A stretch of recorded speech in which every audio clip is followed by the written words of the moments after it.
The sun had not shone on us for more than 10 summers. This carcass of a place. This barren, discolored, non-space. Life shaken down to its last seed.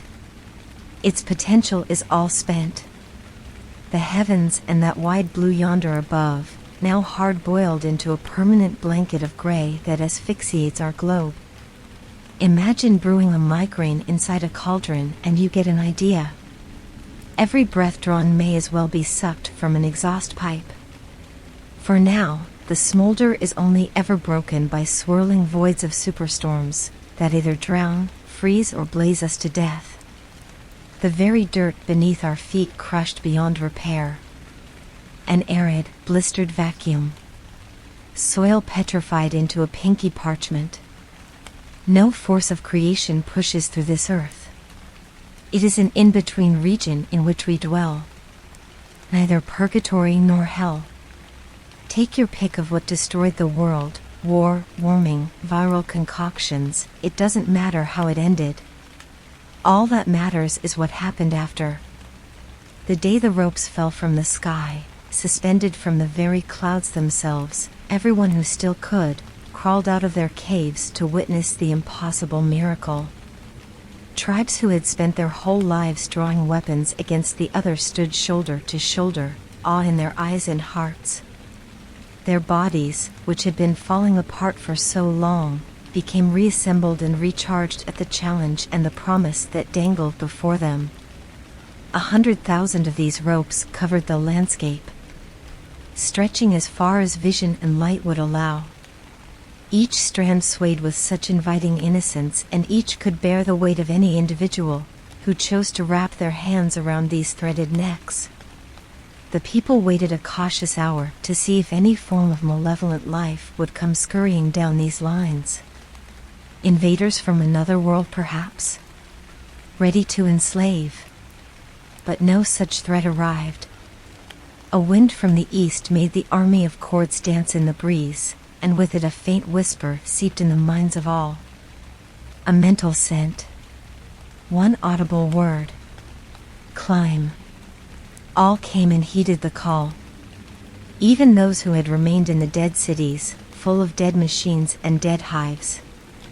Burnt-out shells, giant hollow boxes, still smoking and melting like ashtrays the size of lakes. Each person reacted in a different way to the ropes. Some spared not a thought on the matter, and ran full pelt to the nearest line, wiggling up the thing one desperate lunge after another, ready to escape this reality. They didn't last long. They were the first to fall. The first ones I had to bury. Others took time to study and prepare for their ascent. They gathered supplies, extra clothing, and spent hours roughing their hands upon rocks to build up a protective callus. The smartest ones knew how to coil the rope around themselves as they climbed, granting them a harness, in order to rest their arms between exertions. I watched them scaling upwards until their outline was but the size of a flea, blurred against the smoky sky. A dozen or so made it all the way through the low clouds. I call those ones the skyscrapers. But now there are fewer and fewer who can reach such a height, and eventually they all fall too. Why do so many climb and risk an uncertain fate? Well, what else was there to do?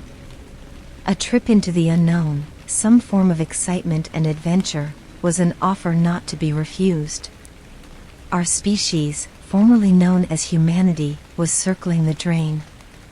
The mundanity of everyday survival was only broken by the spilling of blood, be that innocent or guilty. We have forgotten ourselves. Reason had evaporated from the heat of conflict. There is no trust, and barely anyone speaks now. For what really is there even to say? I am one of the few that still cling on to their wits, who can form thoughts, words, and scripture. As for the others, it would be generous to compare their intelligence with that of a dog. Infected with de-evolution, they be. I remember seeing one such madman take a torch and spend the whole night setting fire to the ropes. When he was done, the sky looked like it was leaking fire. He screamed at the top of his lungs until his voice went hoarse. At dawn's light, he was sitting in a pile of ash, eating the charcoal remains of his victims.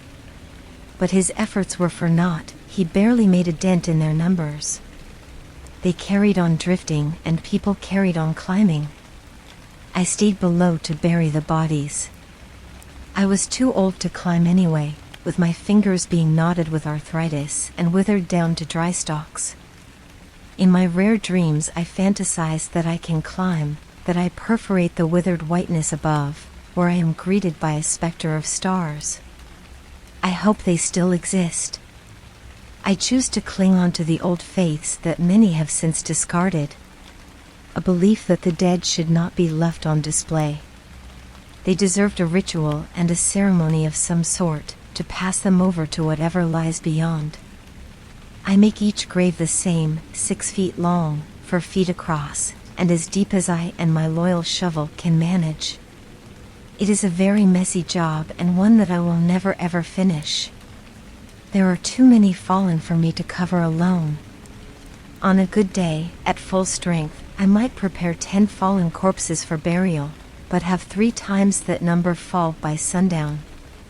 The animals take whatever I don't get around to. Miracles are a thing of the past, so I wonder how I have escaped being crushed by a falling angel, like so many others have been. You eventually become numb to the way a body splatters into the ground. Seeing everything a person ever was, laid out before you in forensic detail. An autopsy that offers a true insight into how fragile a creature we are. Just bags of blood and bones. I do my best to restore what I can for the funerals.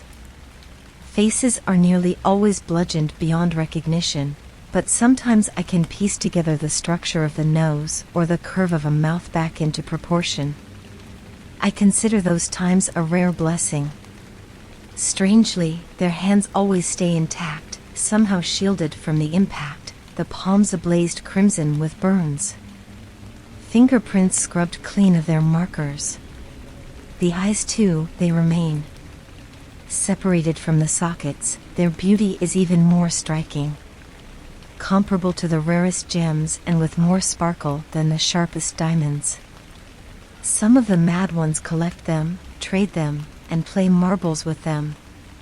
Disgusting beasts. Have they no respect?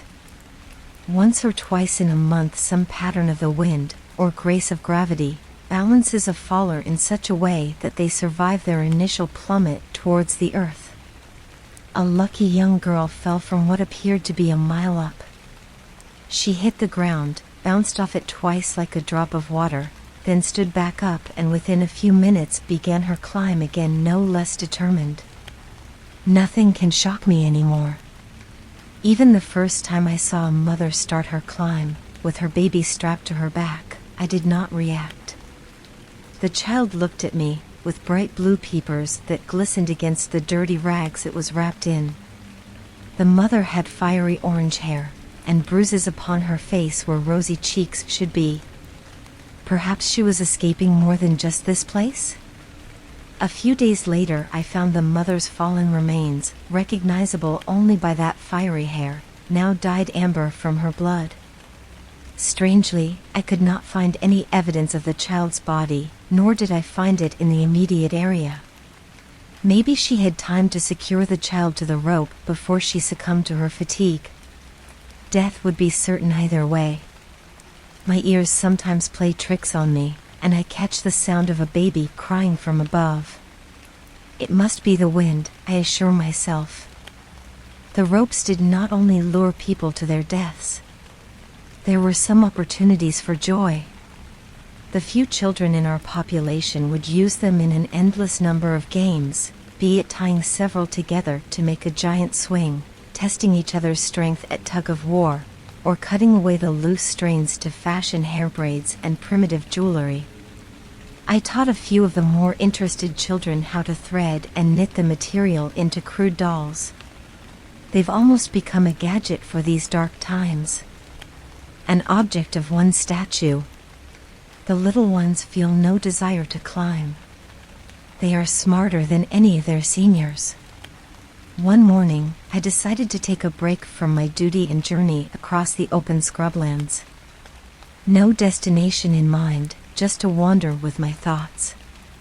There are less ropes out in this section, and thus, fewer bodies. I try to remember the last time I heard such true and perfect silence. My mind settles in peace, before a black bird suddenly screams down from above, swirls around my head and lands upon a mound of rags, formerly a person, a few yards away. Just another fallen free meal. But as I approach, I see the bird struggling to release something gripped within one of the body's intact hands. I shoo the beast away with my walking stick, soak up the pain from my knees as I bend down, and prise open the dead gray fingers. The rigor mortis was strong, but my will was stronger. There in the palm, nested like a pearl, was a ball of screwed up dirty paper. Although it was obscured, I could see there was writing on the page, an art form I hadn't seen in years. My curiosity wouldn't stop clawing at me until I picked up the ball and unveiled its message. It was barely legible. Who knows how this person wrote this so high up, while they clinged on for dear life.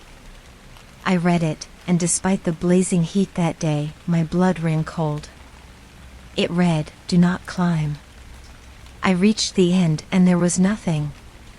I showed the message to no one. Most wouldn't comprehend it anyway.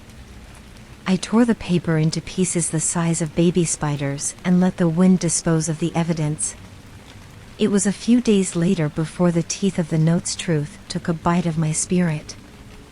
Apparently, some avenue of my mind still held on to the hope that there did in fact exist some form of utopia at the end of those ropes. And even if only one of us reached the top, that would be enough to justify the struggle and my part in the proceedings. A new depression took hold.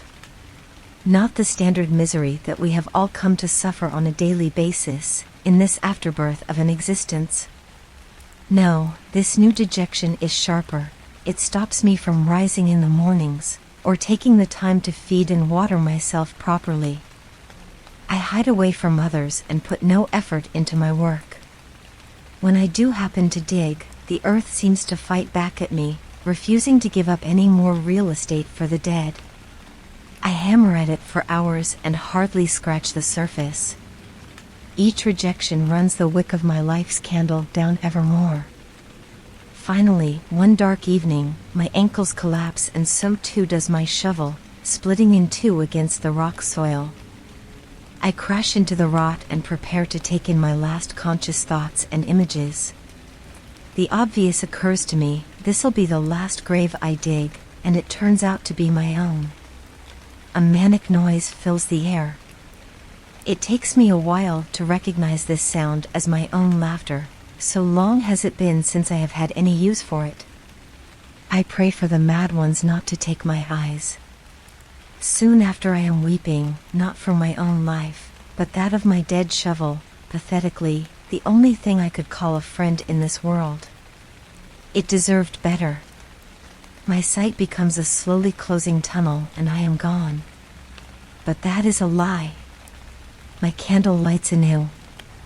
I awaken to the noise of soft speaking and sorartions.